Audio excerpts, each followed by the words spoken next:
న్యాయవాదులకు ఉండబడే హక్కుల పరిరక్షణ కోసం ఇక్కడ మాదిగ రిజర్వేషన్ పోరాట సమితి సంపూర్ణంగా మద్దతు ప్రకటిస్తున్నది. ఉద్యమించడానికి సిద్ధంగా ఉన్నది. న్యాయవాదులు చేసిన నిరసన అది కేవలం న్యాయవాదులకు సంబంధించిన అంశం కాదు, ఆత్మగౌరవం సంబంధించిన అంశం. కాబట్టి మీరు ఒంటరి వాళ్ళు కాదు. మీరు దళితుల ఆత్మగౌరవం పరిరక్షించడం కోసం ఒక దళిత సమాజం రోడ్డు మీదకి వచ్చింది. దేశ పరిపాలన ఎంతంతా రోడ్డు మీదకి వచ్చేసింది. కానీ ఇక్కడ ఉండబడే ముఖ్యమంత్రి మాత్రం ఆ రోహిత్ కుటుంబాన్ని సందర్శించడానికి కానీ, రోహిత్ అంత్యక్రియలో పాల్గొనడానికి కానీ, లేదా రోహిత్ సంబంధించిన వాళ్ళు కొన్ని కానీ కనీసం ఒక్క మాట కూడా అనలేదంటే ఎట్లాంటి పరిపాలన ఇవాళ తెలంగాణలో కొనసాగుతుందో దానికి స్పష్టమైన అర్థం పడుతున్నదని కూడా మనం మర్చిపోతాం సాయం అనుకుంటున్నాను. ఈ నేపథ్యంలో ఖచ్చితంగా మన చైతన్యం ప్రతిఘటన ఉద్యమంగా మారాలి. మన చైతన్యం రాజ్యాధికార లక్ష్యంగా మారాలి. ఈ రెండే మనల్ని పరిరక్షించే దేశం కూడా మనం మర్చిపోద్దని నేను సవినం కోరుకుంటూ, మన దళితుల ఆత్మగౌరవ చైతన్యం అది ఖచ్చితంగా ప్రతిఘటన ఉద్యమంగా మారాలి. నాకు తెలిసింది మీ నిరసన కూడా అది ప్రతిఘటన ఉద్యమంగా నేను భావిస్తానని కూడా మనం మర్చిపోదే. నీకు హక్కు లేదు రా బాబు ఇక్కడికి రావడానికి. నువ్వు న్యాయ వ్యవస్థను అపహాస్యం చేశావు, నువ్వు ధర్మాన్ని అపహాస్యం చేశావు. నువ్వు చుండూరులో కనీసం అప్పుడప్పుడు కొన్ని కేసులు చూస్తుంటాం. ఏదైనా ఒకరిద్దరు కేసులు జరిగిన కాడ దాన్ని ఎవరు పట్టించుకోరు. కానీ దేశంలో ఒక చర్చ జరిగిన కేసుల కాడ దాని మీద జాగ్రత్తగానే తీర్పులు వస్తుంటాయి.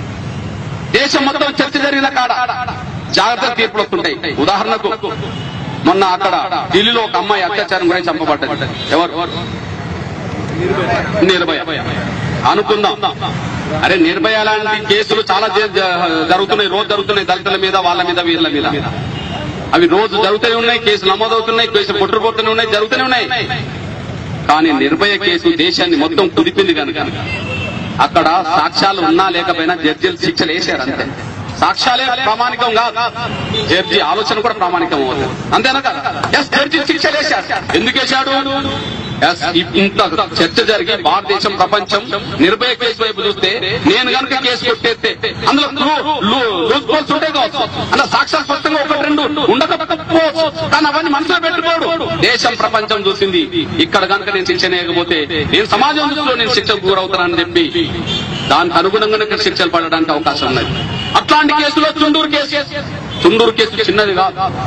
చుండూరు కేసు దళితుల ఆత్మగౌరవ పోరాటంగా మారి చివరికి దళితుల ఆత్మగౌరవ పోరాటం కోసం రాష్ట్రపతి దగ్గరికి, ప్రధాని దగ్గరికి వెళితే దళితులు ఎంపీలు దాదాపు 70 మందికి పైగా వెళ్ళినా కూడా రాష్ట్రపతి అపాయింట్మెంట్ ఇవ్వకపోతే దళితుడు మాకు రాష్ట్రపతి లేకపోవడం వల్లనే మాకు ఇంతమంది 78 ఎంపీలు కూడా మాకు కలిసి అపాయింట్మెంట్ ఇవ్వలేదు. కాబట్టి దళితులే రాష్ట్రపతి కావాలని నినాదానికి దారితీసింది. ఆ తర్వాతనే కేఆర్ నారాయణ రాష్ట్రపతి కావడం దారితీసింది. ఒక చుండూరు కేసు దళితుల ఆత్మగౌరవ పోరాటంలో భాగంగా ఒక దళితుడు రాష్ట్రపతి స్థాయికి తీసుకురావడానికి దారితీసిందని కూడా మీరు మర్చిపోవాలి. అంటే దేశం మొత్తం చుండూరు వైపు చూసింది. దేశం మొత్తం చుండూరు వైపు చూసింది. చుండూరు అహంకారం వైపు చూసింది. కాబట్టి అక్కడ శిక్షలు వేసేటప్పుడు లేదా శిక్షలు రద్దు చేసేటప్పుడు సమాజంలో ఉండబడే ఆలోచనను కూడా దృష్టి పెట్టుకోవాల్సి వస్తుంది. కానీ ప్రత్యేక కోర్టు అది ఆలోచన చేసింది. ప్రత్యేక కోర్టు అందుకు అనుగుణ శిక్ష వేసింది. కానీ నరసింహరెడ్డి అయిపోయింది కదా. నాకు సమాజం ఏమన్నా అనుకోని, దళితులు ఏమన్నా అనుకోని, ఇంకెవడన్నా అనుకోని, నేను హిందూ భావజాలం గల వ్యక్తిని. ఈ దళితులు ఎంత శిక్షిస్తే ఆ శిక్షించిన వాళ్ళందరినీ కాపాడుకునే వ్యక్తిని.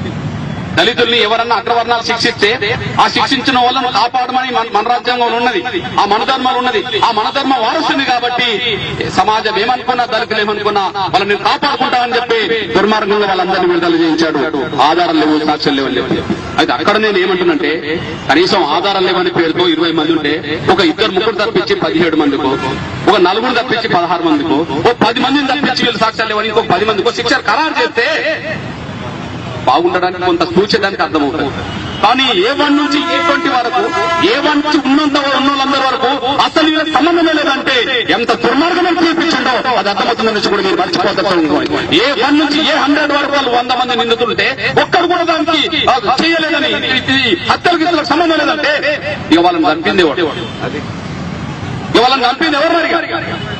20 మందిలో 4 సాక్ష్యాలు 16 మందికి లేవు. 17 మందికి సాక్ష్యాలు లేవు, ముగ్గురికే ఉన్నాయి.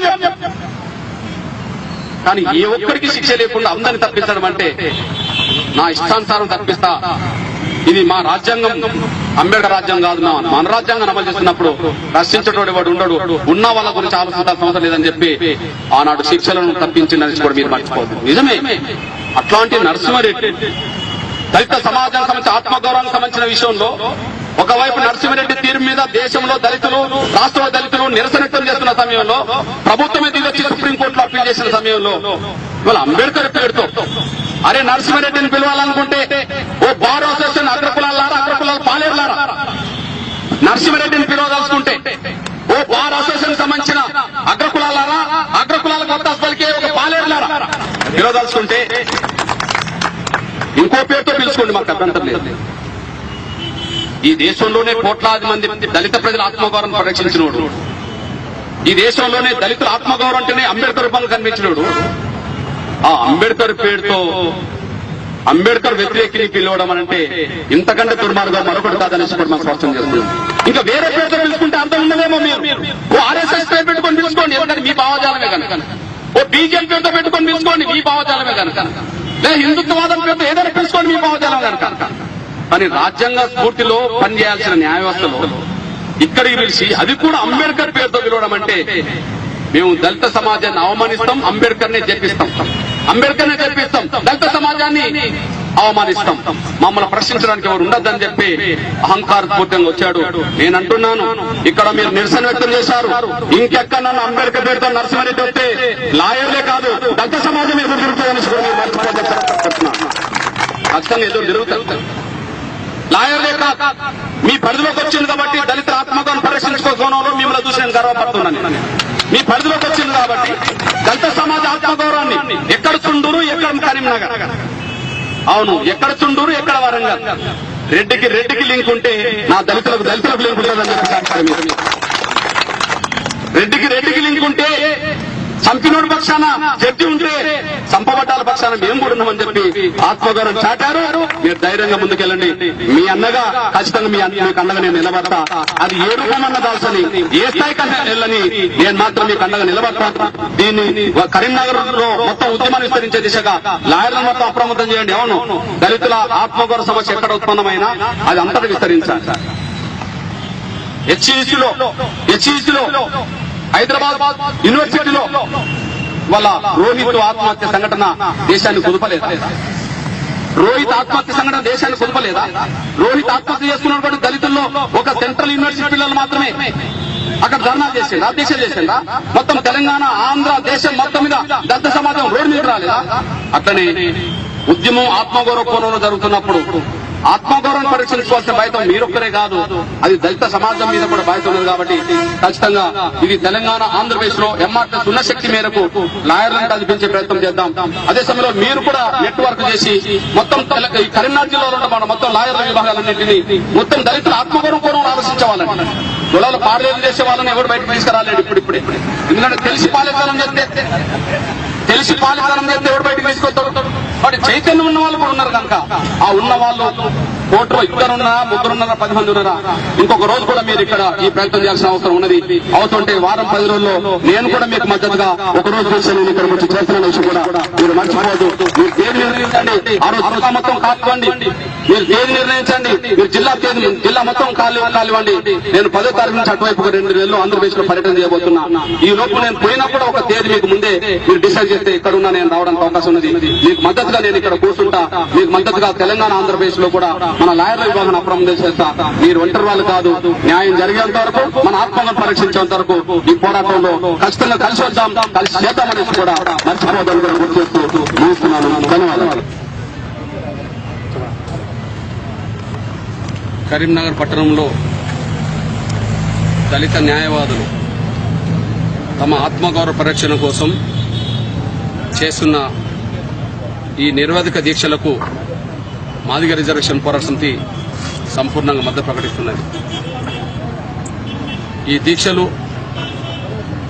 ఒక లాయర్లకే సంబంధం కాకుండా ఇది మొత్తం దళితుల ఆత్మగౌరవం సంబంధించిన అంశం ఇది. కాబట్టి లాయర్లు చేసే పోరాటానికి ఆంధ్ర తెలంగాణ 2 రాష్ట్రాల్లో ఉండబడే మొత్తం దళిత లాయర్లందరినీ అప్రమత్తం చేస్తాం. దళిత సామాజిక వర్గాల సంఘాలంటిని అప్రమత్తం చేస్తాం. ఖచ్చితంగా వీళ్ళ ఆత్మగౌరవం పరిరక్షించేంత వరకు, వీళ్ళ మీద వేసిన వేటును ఎత్తేసేంత వరకు, సస్పెన్షన్ ఎత్తేసేంత వరకు ఈ పోరాటాన్ని కొనసాగిస్తాం. ఆ కొనసాగించే క్రమంలో ముందడుగేస్తామనే విషయం కూడా స్పష్టం చేస్తున్నాం. అదే సమయంలో ఇక్కడ ఈ దేశంలో అంబేద్కర్ రాసిన రాజ్యాంగం ఉంది. రాజ్యాంగ స్ఫూర్తికి అనుగుణంగా ఎవరైనా తమకు అన్యాయం జరిగిందని భావించుకున్నప్పుడు న్యాయం కోసం శాంతియుత మార్గంలో నిరసన వ్యక్తం చేసే హక్కు రాజ్యాంగమే కల్పించింది. ఆ రాజ్యాంగం కల్పించిన ఆ హక్కునే నా దళిత న్యాయవాదులు వినియోగించుకున్నారనే విషయం మేము స్పష్టం చేస్తున్నాం. ఏ నరసింహారెడ్డి గారైతే హైకోర్టులో జడ్జిగున్న సమయంలో చుండూరులో నరమేధానికి పాల్పడి స్పెషల్ కోర్టు ద్వారా యావజ్జీవ శిక్షకు గురైన మొత్తం రెడ్డి సామాజిక వర్గానికి సంబంధించిన నిందితులందరినీ ఒకే కలం పోటుతో కులతత్వంతో నరసింహారెడ్డి గారు వాళ్ళందరినీ శిక్షల నుంచి విడుదల చేయించాడు, జైలు నుంచి విడుదల చేయించాడు. ఈ హత్యలతో వీళ్ళకెవరికి సంబంధం లేదని చెప్పి తీర్పునిచ్చాడు. అది కులతత్వ తీర్పు, అది అహంకారపూరిత తీర్పు, ఇది మనువాద తీర్పు. అంటే రాజ్యాంగం ఉన్నా కూడా ఇప్పుడుండబడే పాలకులు రాజ్యాంగాన్ని అమలు చేస్తలేరు. ఇప్పుడున్న పాలకులు హిందూ ధర్మాన్ని, ఇప్పుడున్న పాలకులు మను ధర్మాన్ని మాత్రమే అమలు చేస్తున్నట్టుగా స్పష్టంగా కనిపిస్తున్నది. ఇప్పుడు ప్రశ్నించడమే నేరైపోయింది. మొత్తం మీరు ఉన్న నిందితులందరినీ విడుదల చేశారు కదా, మరి దళితులను చంపింది ఎవరు? దీనికి ఒక జవాబు చెప్పండి అని చెప్పి ఆయన రిటైర్డ్ న్యాయమూర్తి, ఆయన ఇప్పుడు వృత్తి ధర్మంలో కూడా లేడు. ఒక రిటైర్డ్ న్యాయమూర్తి ఒక విషయంలో, అది అంబేద్కర్ గురించి మళ్ళా రావడానికి వచ్చినప్పుడు దళితుల్ని చంపినోళ్లను విడుదల చేసి మళ్ళీ అంబేద్కర్ పేరుతో మీరు రావడం న్యాయమా? మరి దళితులందరినీ చంపిన వాళ్ళందరినీ విడుదల చేస్తే మరి దళితులు చంపింది ఎవరో చెప్పండి అని చెప్పి ప్రజాస్వామ్యబద్దంగా నిరసన వ్యక్తం చేస్తే ఆ నిరసనే నేరం అయిపోయింది. అవును, రాజ్యాంగంలో, అంబేద్కర్ రాసిన రాజ్యాంగంలో నిరసన పౌరుల హక్కే. కానీ మన ధర్మంలో దళితులు ఎంత ఊచకోత కోసినా, దళితులు ఎంత అవమానించినా దళితులను ప్రశ్నించడమే నేరం. ఇప్పుడు దళితుల్ని చంపిన వాళ్ళని విడుదల చేయడం తప్పు కదా అని ప్రశ్నిస్తే ఇప్పుడు మన ధర్మంలో నేరం అయిపోయింది. ఆ నేరానికి ఇవాళ మా వాళ్లను శిక్ష చేయడం కూడా జరిగింది. ఇవాళ విశ్వవిద్యాలయాల్లో ప్రశ్నిస్తే శిక్షలు పడుతున్నాయి, ప్రశ్నిస్తేనే శిక్షలు పడుతున్నాయి. రోహిత్ అందుకు బలి కావాల్సి వచ్చింది. చుండూరులో ప్రశ్నిస్తే నేరం అయిపోయింది, దారుణంగా హతమార్చడం జరిగింది. కరీంనగర్లో న్యాయవాదులు దళితుల ఆత్మగౌరవం పరిరక్షించుకోవడం ప్రశ్నిస్తే వాళ్లను వేటేసినట్టుగా, సాంఘిక బహిష్కరణ చేసినట్టుగా, వాళ్ళను వెలివేసినట్టుగా చేయడం జరిగింది. అంటే ఇప్పుడు అమలు జరుగుతున్నది, ఈ దేశానికి స్వాతంత్రం వచ్చిన తర్వాత ఇప్పుడు అమలు జరుగుతున్నది అంబేద్కర్ రాసిన రాజ్యాంగం కాదు. రాజ్యాంగాన్ని మూలగబెట్టిండ్రు, మనుధర్మాన్ని అమలు చేస్తున్నారు.